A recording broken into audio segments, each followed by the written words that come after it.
Så han kan du smage alle steder. Ja, det er dejligt. Ja. Det er fordi, at det er så skal man med lidt til det.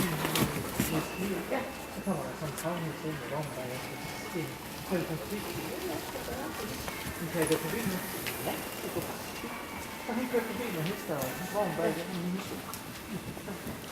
Vi siger tak til Katrine Marie Christensen, som var klassens sidste rytter. Og vi har et resultat om et kort øjeblik.